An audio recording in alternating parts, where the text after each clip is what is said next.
Imagine waking up in a world where silence feels uncomfortable, where the absence of stimulation is almost painful, a world where every moment must be filled with sound, motion, and distraction, otherwise people feel lost. This is not some distant dystopian future, it's the reality we inhabit today. We've constructed a civilization where perpetual noise isn't just normal, it's necessary. The modern human mind has become so accustomed to constant stimulation that silence feels like an intrusion, a void that must be filled immediately. Look around you. In restaurants, people check phones rather than converse. In waiting rooms, televisions blare to prevent a moment of quiet reflection. Even in our homes, we sleep with background noise, afraid of what thoughts might surface in stillness. This transformation happened gradually, almost imperceptibly. First radio, then television, then the internet, and now smartphones, each technological leap bringing us further from silence and deeper into perpetual distraction. The average person now touches their phone 2,617 times daily, creating a constant stream of dopamine-triggering interactions that reshape our neural pathways. What we've lost in this evolution is profound. Ancient philosophers understood that wisdom emerges from contemplation. Aristotle taught that the highest form of happiness comes not from pleasure, but from virtuous contemplation. Socrates insisted that the unexamined life is not worth living.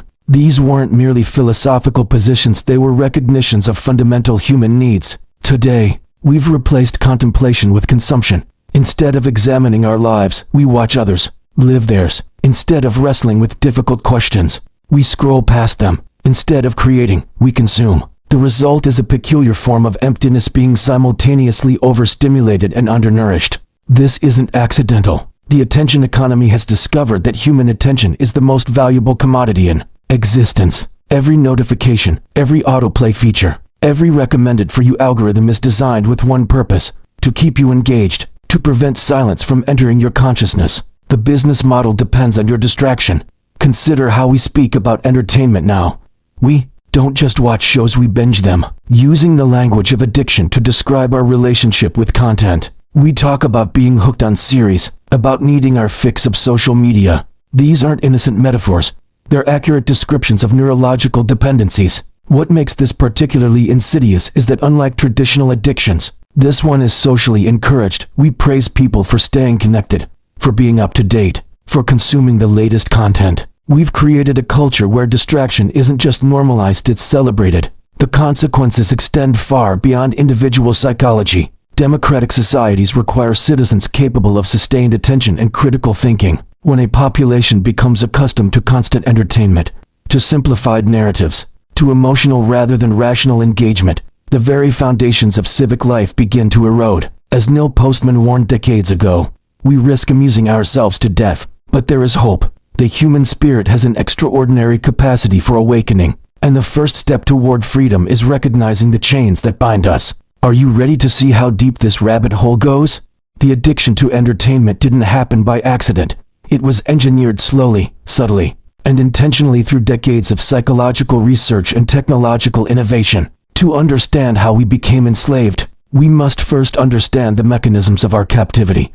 The human brain evolved in environments of scarcity, not abundance. For most of human history, our ancestors struggled to find food, shelter, and meaning. The neurological reward systems that developed during this time were designed to motivate behaviors essential for survival, seeking novelty, responding to sudden changes, pursuing rewards, and avoiding threats. Today, these same neural pathways have been hijacked. The entertainment industry discovered that the mechanisms that once kept us alive could be exploited for profit. Every scroll, every notification, every episode cliffhanger triggers the same dopamine loops that once drove us to hunt and explore. But unlike natural rewards, which eventually satisfy, digital stimulation is designed to be endless. This creates what neuroscientists call a supernormal stimulus, an artificial trigger that activates our reward systems more powerfully than anything found in nature. Just as processed foods override our natural satiation mechanisms by combining sugar, fat, and salt in unnatural concentrations, digital entertainment combines novelty, social validation, and variable rewards in ways that overwhelm our brain's regulatory systems. The result is a population overstimulated yet unfulfilled, constantly seeking the next hit of digital dopamine while feeling increasingly empty. We've created a world where the average person spends over 4 hours daily on their smartphone, more time than many spend in meaningful conversation, physical activity, or creative pursuits combined. Think about how often people say, "I don't have time to read," but somehow find hours to binge watch an entire series in a weekend. We are not short on time, we are short on attention. And attention is the currency of consciousness itself, the means by which we experience our lives. This transformation of attention into a commodity represents one of the most significant shifts in human experience. Throughout history, attention was directed primarily by individual will or immediate environmental needs. Today, trillion-dollar industries compete for every moment of your awareness, employing thousands of engineers and psychologists whose sole purpose is to keep you engaged. Neil Postman, in his prophetic book Amusing Ourselves to Death, warned that we were not heading toward Orwell's nightmare of oppression, but Huxley's nightmare of distraction, a world where people willingly surrender their freedom, not because they rave forced, but because they're entertained. The tragedy is that Postman wrote this before the rise of the internet, before smartphones, before algorithmic content. If he were alive today, he might say we've gone far beyond amusement, we now worship it. Ask yourself, how often do you consume entertainment not because you want to, but because you can't stand not to? There's a profound difference between watching a film for inspiration and endlessly scrolling. Because silence feels unbearable, the first enriches the mind, the second erodes it. Philosopher Theodor Adorno, part of the Frankfurt School, saw this danger long ago. He described the culture industry, a system where art becomes product, where creativity is mass-produced, and where audiences are trained, not inspired. Entertainment in this sense becomes a tranquilizer. It keeps society quiet, predictable, and easy to manage. The consequences are visible everywhere. Attention spans shrink, conversations become shallow, ideas are replaced with trends, the line between information and distraction dissolves, and gradually, humanity begins to forget how to think deeply.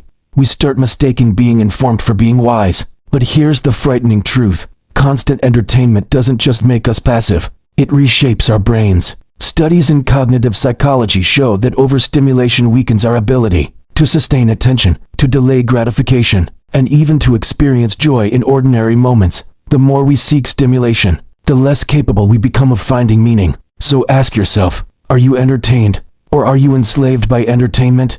Because every time we escape boredom with a click, we reinforce the habit of fleeing from depth, and depth is where truth lives. What if this addiction is not just changing individuals, but transforming entire societies? What if entertainment has become the most effective form of control ever devised? We often imagine decline as something that happens dramatically, an empire falling, a culture collapsing, a civilization burning. But decline often begins silently, not with war but with distraction. The Romans had bread and circuses. We have Netflix and TikTok. And just as Rome fell when entertainment became more important than virtue, we too may be approaching a cultural breaking point. When we look at the grand movements of history, civilizations rise not through comfort but through struggle. They are born in discipline, vision, and sacrifice. Yet they fall when those same qualities are replaced by pleasure, distraction, and apathy. This is not merely poetic, it is historical law. The Greeks warned of this. Plato, in the Republic, described how societies move from order to chaos when pleasure becomes the highest pursuit, when citizens begin to live not for virtue or truth, but for amusement and personal comfort. The moral and intellectual structure that sustains the culture begins to dissolve. He called it the tyranny of desire, a slow erosion of wisdom by indulgence. Our modern world has entered that very stage. Entertainment is no longer a complement to life. It has become the center of it. The average person now consumes more media in one day than an 18th century scholar did in a year. But what are we consuming? Endless sequences of images, sounds, and emotions designed not to awaken thought but to suppress it. The philosopher Aldous Huxley predicted that the future of oppression would not come from the state, but from pleasure itself. He envisioned a world where humans would love their servitude, distracted by constant entertainment, losing the capacity for critical thought. Today, that prophecy has been fulfilled with frightening precision. Think about how our devices shape our perception of reality. They train us to expect stimulation every few seconds. We scroll, swipe, click, always seeking the next burst of novelty. But beneath the surface of pleasure lies something darker: dependency. The brain adapts, demanding more stimulation just to feel the same satisfaction. What once was enjoyable becomes necessary, and what becomes necessary becomes addiction. Entertainment in its purest form was once art, a mirror to the human condition. Shakespeare, Beethoven, Michelangelo, their works elevated consciousness, not numbed it. But mass entertainment, in contrast, operates through algorithms, not inspiration. It doesn't care about meaning, only engagement. And engagement in this new economy is another word for captivity. Look at how even information has become entertainment. News is presented as spectacle, education as performance, spirituality as trend. Everything must be fun, fast, and shareable. The world becomes a theater of distraction, and we, the audience, never leave our seats. Isn't it curious how silence now feels threatening? How people put on background noise just to fall asleep? We have forgotten that silence is not emptiness, it is presence. Silence is the condition of thought, and thought is the foundation of freedom. Without it, we become intellectually dependent, waiting for others to tell us what to think, feel, and believe. This is the real danger, not that entertainment entertains, but that it replaces reflection. When we lose the ability to sit in silence, we lose the ability to know ourselves. And a society that cannot think is a society that can be controlled. The Roman philosopher Seneca once said, "To be everywhere is to be nowhere." How prophetic those words sound in the digital age. We are connected to everything, yet present nowhere. We follow the lives of strangers but ignore our own. We are stimulated by 1,000 illusions, yet starved of a single truth. Consider how this affects our culture's creativity. True creativity requires space, boredom, and solitude, the very states we now fear. Without them, art becomes repetition, music becomes noise, and ideas become recycled fragments of what once had meaning. The modern artist often competes not in depth but in attention, and when art becomes a contest of attention, culture loses its soul. But this decline isn't accidental. There's an economic logic behind it. Entertainment keeps the masses docile. A distracted population questions less, consumes more, and demands little. In a world ruled by attention, distraction becomes the most profitable commodity. The more entertained we are, the less we resist. This is why philosopher Herbert Marcuse called modern society a one-dimensional world. He argued that technology and mass media reduce human experience to consumption. People no longer seek truth, but comfort. They no longer ask what is right, but what feels good. And so the individual dissolves into the crowd, entertained but empty. But what if this emptiness is actually the beginning of awakening? What if the very numbness we feel is the first sign that we're ready to break free? To understand how entertainment reshapes our minds, we must look beyond culture and into psychology. The human brain, magnificent as it is, was never designed for the kind of overstimulation we face today. Our ancestors lived in environments of scarcity, scarce food, scarce noise, scarce information. The modern world, by contrast, offers a flood. We have entered an age of cognitive obesity and overload of stimulation that leaves us intellectually malnourished. Neuroscience reveals this simple but profound truth. The brain adapts to what it repeatedly experiences. When we train it for constant novelty, it forgets how to dwell in stillness. Dopamine, the neurotransmitter of motivation and reward, becomes hijacked by endless microstimuli, notifications, reels, memes, short videos, flashing headlines. Every scroll is a small reward. Every like is a chemical whisper that says keep going. Over time, the brain begins to crave stimulation, not for pleasure but for survival. It's no longer about enjoyment, it's about escaping discomfort. Boredom becomes unbearable because it exposes the emptiness we've been running from. This is why many people can't sit in silence, can't read a single page without checking their phones, can't finish a thought before being interrupted by a new one. The result is fragmentation of attention, of identity, of consciousness itself. We become divided between thousands of fleeting impressions, unable to form deep connections or sustain thought. This is not just a personal issue, it's a civilizational one. A culture that cannot focus cannot create, and without creation, progress halts. Psychologist Mihaly Csikszentmihalyi, who coined the term flow, described it as a state of complete immersion where skill meets challenge and time disappears. Flow is where genius lives. Yet entertainment destroys flow because it demands no effort, no struggle, no mastery. It offers the illusion of experience without the substance of achievement. This explains why the modern mind feels both busy and empty, constantly active, but rarely alive. We scroll, we consume, we react, but we rarely think. Our mental energy, once used for creation and contemplation, is now spent managing distraction. Philosopher Byung-Chul Han calls this the burnout society, where people are exhausted not by work, but by overstimulation, by too many inputs and too little meaning. And this has deep consequences for our inner life. The addiction to entertainment erodes not only focus but also empathy. When every image, story, or tragedy becomes just another piece of content, the soul becomes desensitized. We witness suffering through screens, and yet we feel less. When everything becomes spectacle, nothing feels sacred anymore. Social media has transformed even human emotion into performance. People no longer feel. They display feeling, joy, sadness, outrage, all become commodities in the economy of attention. The philosopher Guy Debord foresaw this in the Society of the Spectacle, where he warned that in modern times, the real world is replaced by a mere representation, and representation becomes more important than reality. Truth itself becomes irrelevant. Ask yourself, how often do you engage with something just because everyone else does? How often do you consume without intention? Not because you care, but because it's what's there. This is how mass entertainment shapes thought, not through control, but through conformity. When everyone watches the same things, laughs at the same jokes, fears the same enemies, and desires the same pleasures, individuality dissolves into collective hypnosis. The tragedy is that most people mistake this for freedom. They believe choice equals liberty, but 1,000 superficial choices do not make one free. They only deepen the illusion of autonomy. True freedom begins when you choose what not to consume.